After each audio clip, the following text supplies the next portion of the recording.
Marcus Thompson had always been a man who solved problems with his fists. Growing up in the rough neighborhoods of Detroit, he learned early that respect came through fear, and fear came through violence. At 32, he stood 6 feet tall with broad shoulders and calloused hands that told the story of years working construction jobs and settling disputes the hard way. The local bar on 5th Street was his second home. Every Friday night, Marcus would slide onto the same worn bar stool, order whiskey neat, and watch the world through the amber liquid in his glass. The bartender, Jimmy, knew better than to make small talk when Marcus was in one of his moods. Tonight was definitely one of those nights. Marcus had lost another job that morning. The foreman said he had an attitude problem, that his temper was becoming a liability on the job site. It was the 3rd job he had lost in 6 months, all for the same reason.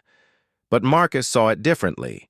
He was just a man who didn't take disrespect from anyone, and the world was full of people who needed to learn that lesson. The bar was unusually crowded for a Tuesday evening.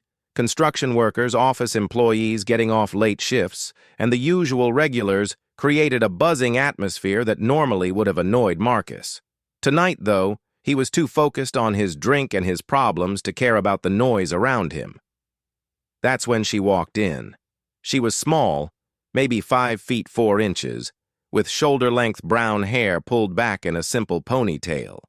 She wore jeans and a plain gray sweater that didn't draw attention, but something about the way she moved caught Marcus's eye. There was a confidence in her step, a straightness to her posture that seemed out of place among the tired workers and stressed-out office people.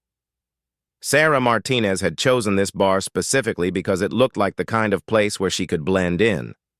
After 8 years in the Navy SEALs and 3 tours in Afghanistan, she had become an expert at reading rooms and people. Tonight, she just wanted to sit quietly, have 1 beer, and think about the job interview she had tomorrow morning. The transition from military to civilian life was harder than any mission she had ever completed. In the SEALs, everything had purpose and structure. Orders were clear, objectives were defined, and success was measured in lives saved and missions accomplished. In the civilian world, she felt lost, like she was speaking a different language than everyone around her.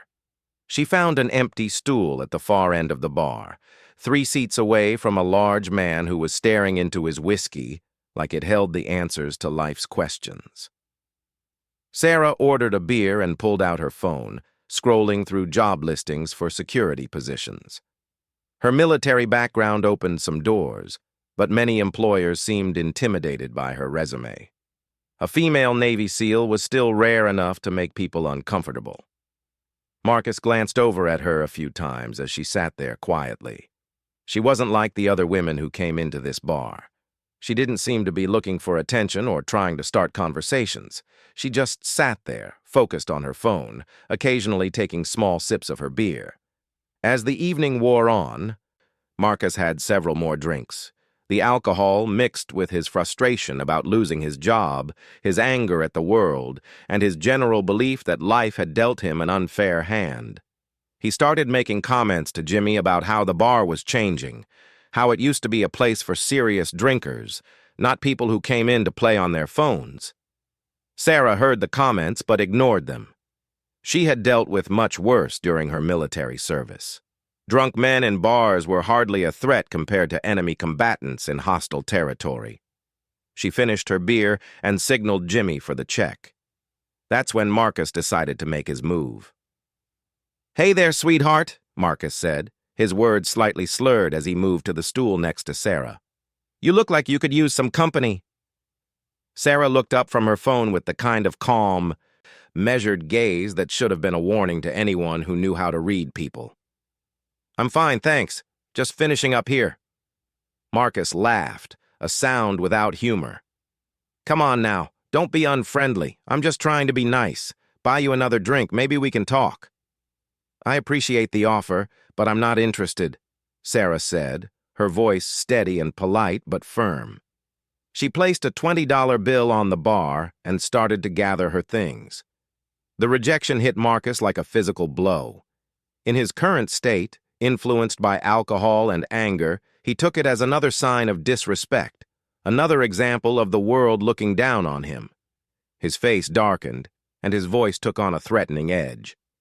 "That's real nice," Marcus said, standing up to block her path. "I try to be friendly, and you act like you're too good for me. What makes you think you're so special?" Sarah recognized the situation immediately. She had been in similar circumstances before, though usually in military contexts. A man with wounded pride, alcohol in his system, and a need to prove his dominance. She knew that staying calm and finding an exit was the best strategy. "I'm not trying to be unfriendly," Sarah said, keeping her voice level. "I just prefer to drink alone tonight." But Marcus was beyond reason. The combination of alcohol, unemployment, and years of using intimidation to get his way had created a perfect storm. He saw her calm response as smugness, her politeness as condescension. "You think you can just dismiss me like that?" Marcus said, his voice rising. Several other patrons started to notice the confrontation. "You think you're better than me?" Sarah assessed her options quickly. The bar had only one exit, and Marcus was blocking her path. Jimmy the bartender was on the other side of the bar, serving other customers. The nearest other patrons were 2 stools away, both smaller men who didn't look like they would be eager to get involved in a fight. "I don't think I'm better than anyone," Sarah said, taking a small step to her left to create some space. "I just want to leave peacefully." Marcus interpreted her movement as backing down, which only fueled his aggression. He had spent his whole life believing that people respected strength and feared weakness. In his alcohol-clouded judgment, he saw Sarah's attempt to de-escalate as proof that his intimidation was working. "Maybe you need someone to teach you some manners," Marcus said, reaching out to grab her arm. Sarah's training kicked in automatically. Years of combat experience had taught her to recognize the exact moment when a situation moved from verbal to physical threat. She saw Marcus's hand coming toward her and knew she had a fraction of a second to make a decision. Instead of pulling away, which would have put her off balance, Sarah stepped slightly forward and to the side, causing Marcus's grab to miss her arm and catch only empty air. The movement was so smooth and natural that most observers wouldn't have even noticed it. Marcus, however, noticed immediately. His attempt to grab her had failed completely, and her movement had somehow left him slightly off balance. For the first time since the confrontation began, a small doubt crept into his mind. But alcohol and pride pushed the doubt away. "Don't play games with me," Marcus said, his face flushing red with anger and embarrassment. "You're not going anywhere until we finish this conversation." The threat was clear now. Sarah knew that Marcus had moved beyond simple harassment into something more dangerous. She also knew that Jimmy the bartender had noticed the confrontation and was reaching for the phone, probably to call the police. But police would take several minutes to arrive, and a lot could happen in those minutes. Sarah made a calculation based on years of experience in dangerous situations. She could try to continue de-escalating, but Marcus seemed determined to escalate until he felt he had regained control. She could try to run, but he was blocking the only exit and was larger and stronger than her. Or she could end the threat quickly and decisively. "Sir, I'm asking you politely to let me pass," Sarah said, giving Marcus one final opportunity to back down. Marcus's response was to step closer, crowding her against the bar. His face was now inches from hers, and she could smell the whiskey on his breath. "You're not asking me for anything, sweetheart. You're going to sit back down, have another drink, and we're going to get to know each other better." That's when Marcus made the biggest mistake of his life. Frustrated by her continued calm and feeling the need to assert physical dominance, Marcus drew his right hand back and swung it toward Sarah's face in what he intended to be a slap that would shock her into compliance. The slap never landed. Sarah's left hand shot up and caught Marcus's wrist in mid-swing with a grip that felt like a steel trap. At the same time, her right hand pressed against his chest, and suddenly Marcus found himself being pushed backward with surprising force. But it wasn't just the block that shocked him. It was the look in Sarah's eyes. The calm, polite expression was gone, replaced by something cold and calculating that Marcus had never seen before. For the first time in years, Marcus felt genuine fear. "You don't want to do that," Sarah said quietly, still holding his wrist. Her voice had changed completely. The politeness was gone, replaced by something that sounded like a command from someone who was used to being obeyed without question. Marcus tried to pull his hand free, but Sarah's grip was immovable. He tried to use his size advantage to push forward, but found himself unable to move her at all. Panic began to set in as he realized that this small woman had complete control of the situation. "Let go of me," Marcus said, but his voice had lost its threatening edge. For the first time, he sounded uncertain. "I will. As soon as you step back and let me leave," Sarah said. "This doesn't have to go any further." The bar had gone quiet around them. Other patrons had stopped their conversations to watch the confrontation. Jimmy had put down the phone and was staring at the scene with amazement. Nobody could quite believe what they were seeing. Marcus looked around and realized that everyone was watching him be controlled by a woman half his size. His pride and alcohol-fueled anger flared up again, overriding his fear. "I said let go of me," Marcus shouted, trying to swing his left hand at Sarah. What happened next took less than 3 seconds, but everyone in the bar would remember it for the rest of their lives. Sarah released Marcus's right wrist and stepped to her left. As his left hand came toward her, she caught it with her right hand and used his own momentum to pull him forward and off balance. At the same time, she pivoted on her right foot and swept her left leg behind Marcus's legs. Marcus, who outweighed Sarah by at least 60 pounds, suddenly found himself flying through the air. He hit the floor hard, landing flat on his back with a sound that made everyone in the bar wince. Before Marcus could even process what had happened, Sarah was standing over him. She had moved so quickly and smoothly that it seemed like magic. One moment she was at the bar, the next she was in complete control of a man twice her size. "Stay down," Sarah said quietly. It wasn't a request. Marcus lay on the floor, staring up at this small woman who had just thrown him around like he weighed nothing. His back hurt from the impact. His pride was shattered, and his mind was trying to process how everything had gone so wrong so quickly. The bar remained silent for several long seconds. Then Jimmy the bartender started to applaud, and soon the entire bar joined in. Sarah looked around at the clapping patrons with a mixture of embarrassment and resignation. This was exactly the kind of attention she had been trying to avoid.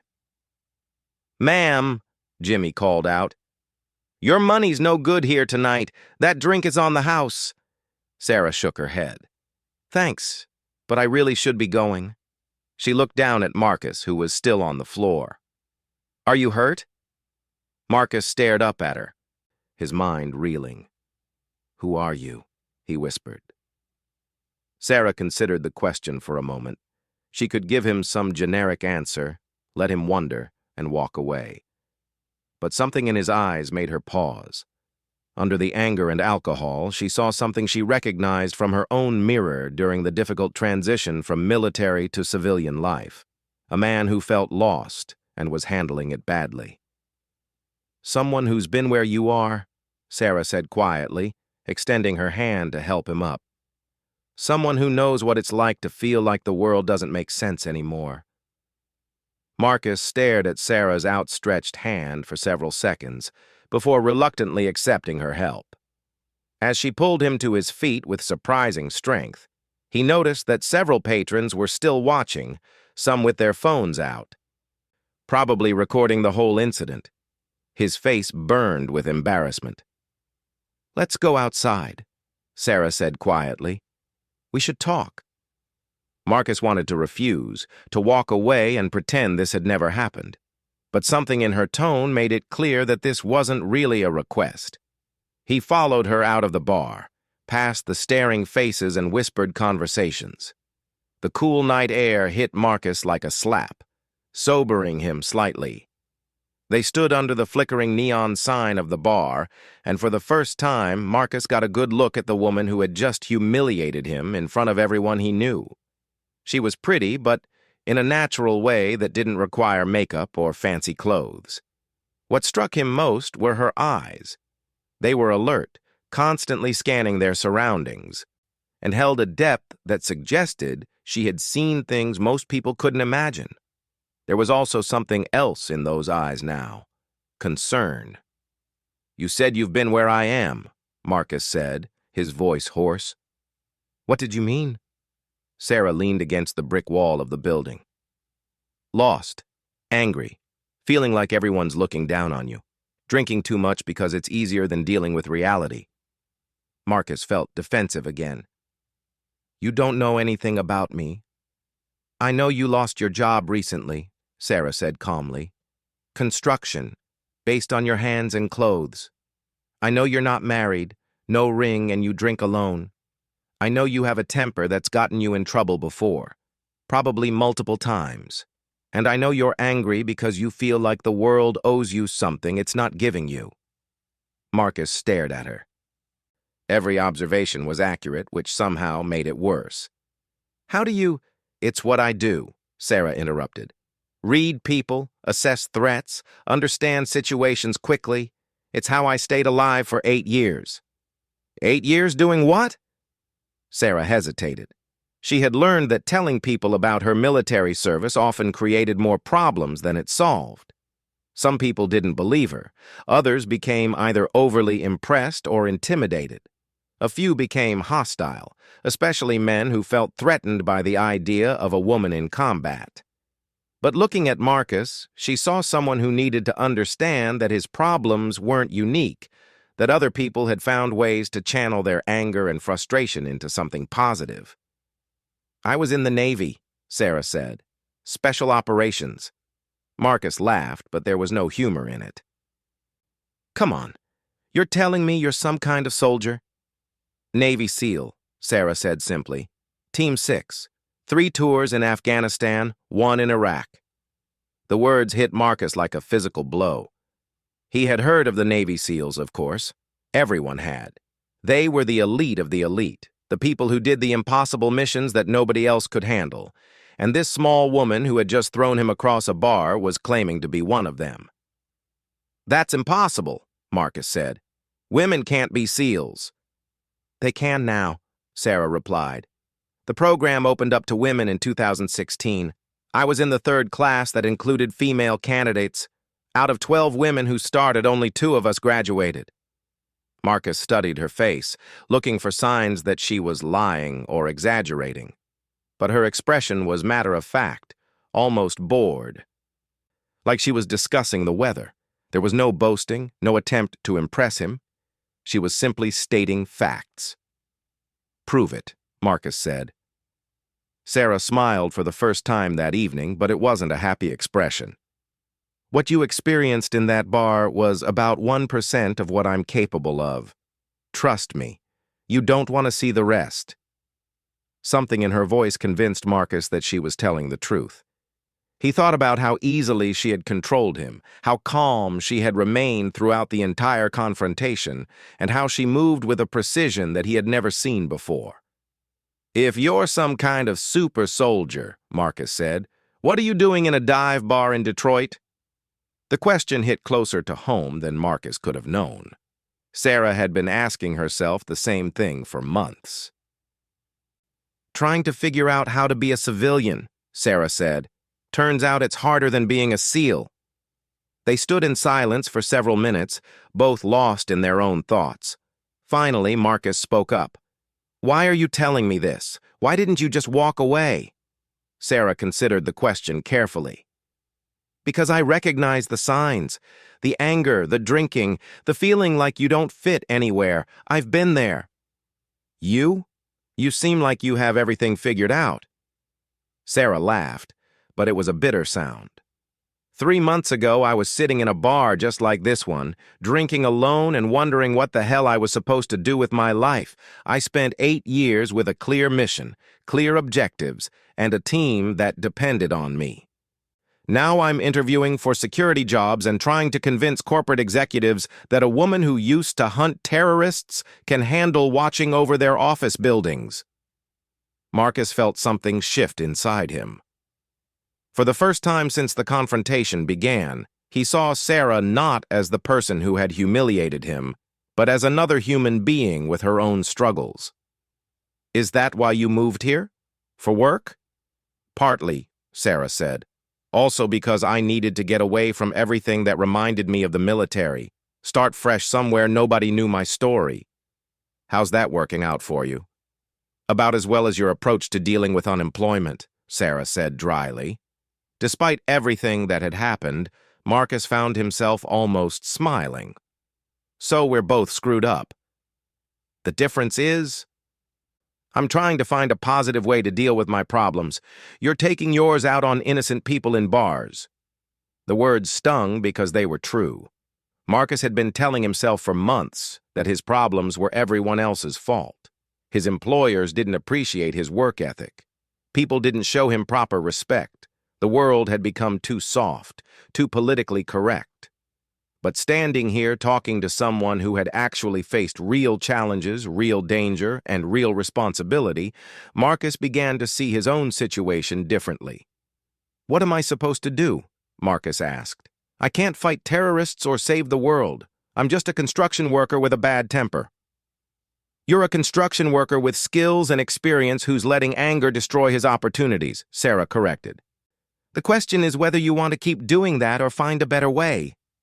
Marcus felt defensive again. "Easy for you to say. You're some kind of hero." "I'm not a hero," Sarah said sharply. "I'm someone who learned that being strong doesn't mean intimidating people who can't fight back. Real strength is about protecting people, not hurting them." The words hung in the air between them. Marcus thought about all the times he had used his size and temper to get his way, all the people he had intimidated or threatened. He had always told himself he was standing up for himself, demanding respect. But now he wondered if he had just been bullying people who couldn't fight back.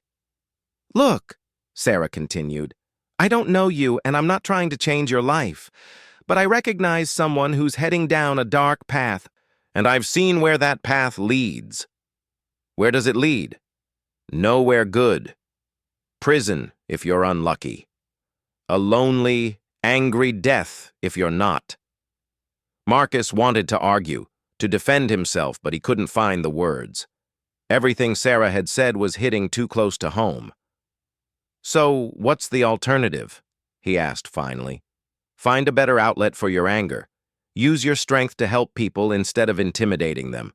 Figure out what you actually want from life, instead of just being mad that you don't have it." "That sounds nice in theory, but how do you actually do it?" Sarah pushed off from the wall and faced him directly. "You start by apologizing to Jimmy for causing trouble in his bar. Then you go home, sober up, and take a hard look at your life.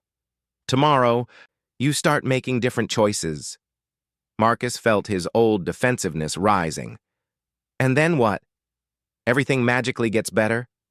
"No," Sarah said. "Then you work at it, every day. Some days you'll fail and fall back into old patterns. But if you keep trying, eventually you'll build something better than what you have now." "How do you know all this?" "Because I had to do it myself. When I left the military, I was angry all the time. Angry at the system. Angry at civilians who didn't understand what I'd been through, angry at myself for not being able to adjust. I was drinking too much and picking fights with people who didn't deserve it." Marcus was surprised. "You? But you seem so in control." "It took work. A lot of work. Therapy, support groups, finding new purposes and goals. And I'm still working on it." They stood in silence again. Marcus felt something he hadn't experienced in a long time. Hope. Not much, just a tiny spark. But it was there. "Can I ask you something?" Marcus said. Sure. When you grabbed my hand in there, when you threw me down, were you trying to hurt me? Sarah shook her head. I was trying to stop you without causing any permanent damage. If I had wanted to hurt you, you'd be in the hospital right now. The matter-of-fact way she said it should have been threatening, but somehow Marcus found it reassuring. She had been in complete control the entire time, which meant she had chosen to be merciful. Why? Marcus asked. Because you're not a bad person. You're just a person making bad choices. There's a difference. Marcus felt something break inside him. Some wall he had built up over years of disappointment and anger. To his surprise, his eyes began to water. I don't know how to be different, he said quietly. You start small, Sarah said. Tomorrow, you wake up and you make one better choice than you made today. Then the day after that, you make another one. You don't have to become a different person overnight. What if I can't do it? What if I'm just too angry, too messed up? Then you try again the next day, and the day after that. You keep trying until it sticks. Marcus wiped his eyes with the back of his hand. You really think I can change? Sarah studied his face carefully. She had become expert at reading people, at determining who could be trusted and who posed a threat. What she saw in Marcus now was different from what she had seen in the bar. The anger was still there, but it was mixed with something else, genuine desire to be better. I think you can, she said, but it has to come from you. Nobody else can do it for you. Marcus nodded slowly. Would you be willing to help me? I mean, I don't expect you to become my therapist or anything, but maybe we could talk sometimes? Sarah hesitated. Getting involved with civilians, especially ones with anger issues, could be complicated. But she also remembered how lost and alone she had felt during her own transition. Having someone to talk to who understood the struggle had made all the difference. I'll give you my number, she said finally. But I have conditions. Name them. First, you get professional help. I'm not qualified to be anyone's counselor. Second, if you ever raise a hand to another person in anger, we're done. And third, you have to actually want to change, not just say you want to change. Marcus considered the conditions. They seemed reasonable, and more importantly, they seemed like they came from someone who actually cared about his success rather than someone who was just trying to feel good about herself. Deal, Marcus said, extending his hand. Sarah shook it, noting that his grip was firm but not aggressive. Good. Now go apologize to Jimmy. Marcus turned toward the bar, then paused. Sarah, thank you for not really hurting me and for caring enough to talk to me. Don't thank me yet, Sarah said. Thank me a year from now if you've actually turned your life around. As Marcus walked back toward the bar to face the consequences of his actions, Sarah pulled out her phone and called a taxi. She had a job interview tomorrow, and she needed to get some sleep. But for the first time in months, she felt like maybe she had found a new mission, something that could give her life purpose beyond just surviving as a civilian. She watched through the window as Marcus approached Jimmy and began what was clearly an apologetic conversation. It was a start, at least. Whether Marcus would follow through remained to be seen, but Sarah had done what she could for now. As her taxi arrived, Sarah reflected on the strange turns that life could take. She had come to the bar hoping to blend in and be invisible. Instead, she had ended up in a confrontation that forced her to reveal her identity and potentially take on a new responsibility. But maybe that was okay. Maybe helping people like Marcus could be her new mission, her way of using her skills and experience for something positive in civilian life. The taxi pulled away from the curb, and Sarah began planning for tomorrow's job interview. She would get the security position, she decided, and then she would see about finding more ways to help other veterans and people like Marcus who were struggling to find their place in the world. 6 months later, Marcus stood outside the Detroit Veterans Center, checking his watch for the third time. Sarah had asked him to meet her here at 2 o'clock, but she hadn't explained why.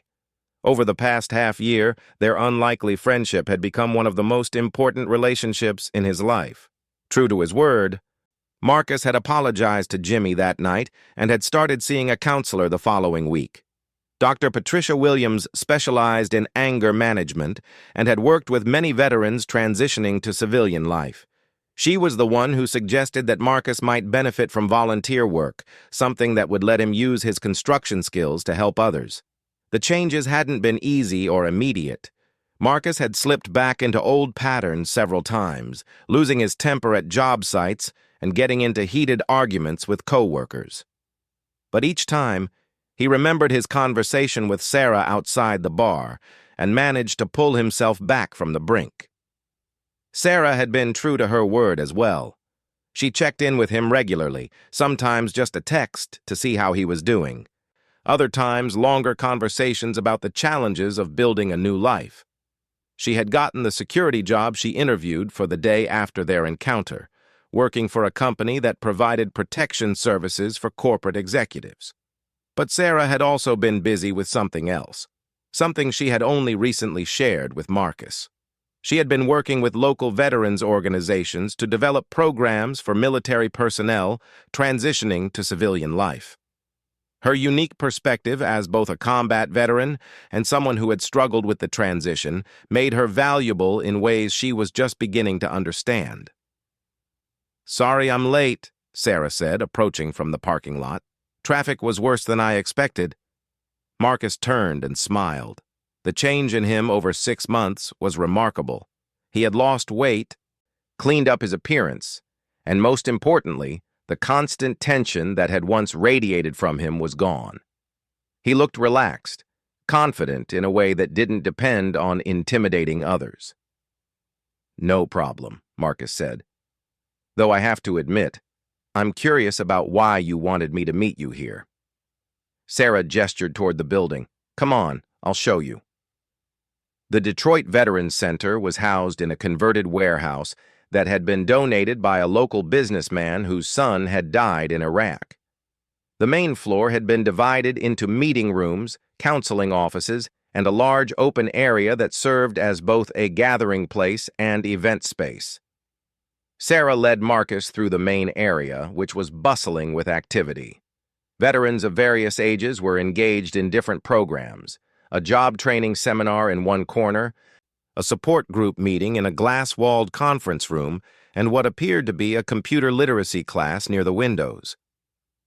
"This place is amazing," Marcus said, genuinely impressed. "How long has it been operating?" "About 2 years," Sarah replied. "But they're expanding their programs, which is why I wanted you to see it." They stopped in front of a bulletin board covered with job postings, upcoming events, and success stories from veterans who had found their footing in civilian life. Marcus read a few of the stories, noting how many mentioned struggles with anger, depression, and feeling lost after leaving military service. "Sarah Martinez!" a voice called out from across the room.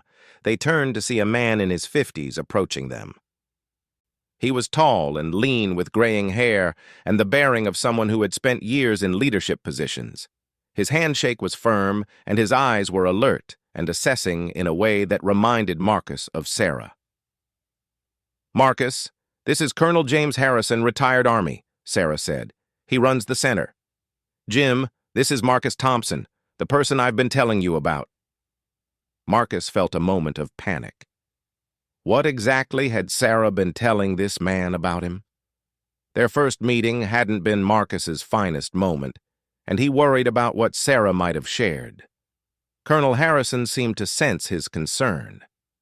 "Sarah has told me about your background in construction and your interest in helping other veterans," he said. "All good things, I assure you." Marcus relaxed slightly, though he was still confused about why Sarah had brought him here. "We have a problem, Marcus," Colonel Harrison continued. "A good problem, but a problem nonetheless. We've been awarded a grant to build a new wing for the center, specifically for job training programs. We'll have workshops for welding, electrical work, plumbing, and general construction. The problem is, we need someone to oversee the construction and then help run the training programs. Marcus began to understand where this was going. You're looking for a construction supervisor. More than that, Sarah interjected. We're looking for someone who understands both construction and the unique challenges that veterans face when transitioning to civilian work. Colonel Harrison nodded. The pay isn't great, and the hours can be irregular, but the work is meaningful, and you'd be helping people who really need it. Marcus felt a surge of excitement mixed with uncertainty. I appreciate the offer, but I'm not sure I'm qualified. I'm not a veteran, and my own transition to civilian life hasn't exactly been smooth. That's exactly why you'd be good at this, Sarah said. You understand what it's like to struggle with anger and feel like the world doesn't make sense. You know what it's like to feel lost and take it out on the wrong people. And you've done the hard work of changing your life. Colonel Harrison pulled out a folder and handed it to Marcus. Sarah has been volunteering here for 3 months, developing programs and working with veterans who are having difficulty adjusting. She's been telling us about your story, about how you turned your life around with the right support and guidance. Marcus opened the folder and found a detailed job description, salary information, and testimonials from veterans who had participated in similar programs at other centers around the country. The testimonials were powerful, stories of men and women who had found purpose and direction through learning new skills and helping others. I know it's a lot to think about, Sarah said, but I believe you could make a real difference here. Marcus closed the folder and looked around the center again. The energy was different from any workplace he had ever experienced. There was a sense of purpose, of people working together towards something meaningful rather than just putting in time for a paycheck. Can I ask why you recommended me? Marcus said to Sarah. I mean, 6 months ago, I was the guy causing trouble in bars. Sarah smiled. 6 months ago, you were someone who was struggling and made some bad choices. But when you were given a chance to change, you took it. Not everyone does that. Most people just keep making the same mistakes over and over again. Colonel Harrison added, We need people who understand that change is possible but difficult. Someone who won't give up on the veterans who come through here, even the ones who seem hopeless at first. Marcus thought about his own journey over the past 6 months. The counseling sessions where he had to confront uncomfortable truths about himself. The job interviews where he had to explain why he kept getting fired. The nights when he wanted to give up and go back to his old ways of dealing with problems. But he also thought about the sense of accomplishment he felt when he completed a project without losing his temper, the respect he had earned from co-workers who initially saw him as a potential threat, and the growing feeling that he was becoming someone he could actually be proud of. What would be my first project? Marcus asked. Colonel Harrison's face lit up. We're breaking ground on the new wing next month. You'd oversee the entire construction process, working with a team that includes several veterans who are trying to get back into the trades. Some of them have issues similar to what you dealt with, Sarah added. Anger problems, difficulty with authority, struggles with teamwork. They need someone who understands what they're going through. Marcus felt a familiar flutter of anxiety. Working with people who had anger problems while managing his own ongoing struggles seemed like a recipe for disaster. But then he remembered something Dr. Williams had told him. Sometimes the best way to maintain your own progress is to help others make theirs. What do you think, Sarah? Marcus asked. Honestly, do you think I'm ready for something like this? Sarah studied his face carefully. Over the past 6 months, she had watched Marcus transform from someone who solved problems with intimidation to someone who solved them with patience and skill. She had seen him handle frustrating situations with remarkable composure and treat difficult people with kindness and respect. I think you're ready, she said. But more importantly, I think this work needs you. There are a lot of veterans out there who feel the same way you felt 6 months ago. They need to see that change is possible, and they need to learn from someone who's actually done it. Marcus took a deep breath and made his decision. When do I start? Colonel Harrison extended his hand. How about we start with a tour of the proposed construction site and then sit down to go over the details? As they walked toward the back of the building, Sarah fell into step beside Marcus. You know, when I first came to this center, I was looking for a way to use my military training in civilian life. I thought I'd help with security assessments or emergency planning.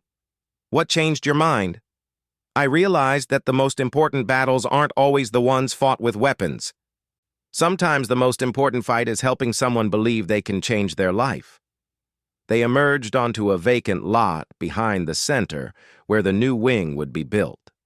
Marcus's trained eye automatically began assessing the space, considering logistics and challenges. But part of his mind was focused on something else entirely. The opportunity to be part of something that actually mattered. Marcus, Sarah said quietly as Colonel Harrison pointed out property boundaries. There's something else I want to tell you. What's that? That night in the bar, when I decided to talk to you instead of just walking away, I wasn't just trying to help you. I was trying to help myself, too. Marcus was surprised. What do you mean? I was struggling to find meaning in civilian life. I felt like all my training and experience was useless outside of military operations. But helping you realize you could change your life helped me realize I could change mine, too. So, we helped each other? We're still helping each other. And now we can help other people, too. Colonel Harrison called them over to look at architectural plans that had been spread out on a makeshift table. As Marcus studied the blueprints, he felt something he hadn't experienced since he was a child. Genuine excitement about the future. The workshop areas will be here, Colonel Harrison explained, pointing to different sections of the plans. We want them to be realistic work environments where veterans can practice skills and build confidence before moving on to civilian jobs. These layouts look good, Marcus said, his professional experience taking over.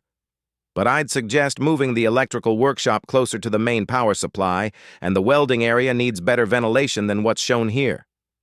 Sarah watched with satisfaction as Marcus discussed modifications and improvements with Colonel Harrison. This was the Marcus she had known was possible, confident without being aggressive, knowledgeable without being arrogant, strong in a way that lifted others up rather than tearing them down. As the meeting concluded and they walked back through the center, Marcus noticed details he had missed earlier. A quiet corner where a veteran was reading to his young daughter. A bulletin board filled with thank you notes from people who had found jobs through the center's programs. A wall of photos showing graduates of various training programs. The impact you can have here is real, Sarah said, following his gaze. These aren't just statistics or feel-good stories. These are actual people whose lives are better because of places like this. Marcus nodded, thinking about his own life 6 months ago and where he was now. The transformation hadn't been easy, and it wasn't complete. He still had to work every day to manage his temper and make good choices. But the work was worth it, both for himself and apparently for others who might benefit from his experience. Sarah, Marcus said as they reached their cars, I want you to know that I understand what you've done for me. Not just that night in the bar, but everything since then. You didn't have to care about what happened to some angry drunk guy, but you did. You made it easy to care, Sarah replied. You did the work. I just pointed you in the right direction. Still, I owe you. Sarah shook her head. You don't owe me anything. But if you want to pay it forward by helping other people the way you've been helped, that would mean everything to me. As Marcus drove home that evening, he thought about the strange journey that had brought him to this point. 6 months ago, he had been a man defined by anger and frustration, someone who saw enemies everywhere and believed the world owed him respect he hadn't earned. Now he was someone with a mission, a purpose that went beyond just getting through each day. He would help build something that would train veterans and give them hope. He would work with people who understood struggle and challenge, and together they would create something positive. The bar where it all started was still there when Marcus drove past it on his way home, but he didn't feel any urge to stop. That chapter of his life was closed. Tomorrow, he would start writing a new one, and this time, it would be a story worth telling.